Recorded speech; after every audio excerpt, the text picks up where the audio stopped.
afternoon, everyone. My name is Yokshit. I am studying in first class. Today I am reading Telugu words. Echata, Edama, Ekaram, Eda, Esara, Egaradam, Era, Eda, Ela,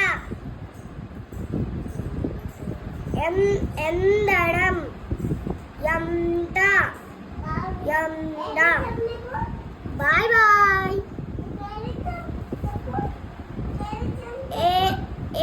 Eka, Eta, Emanaga, Edava, Etam, Edavatam, Ekam,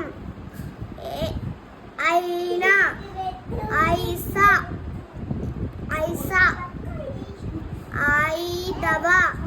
Bye bye.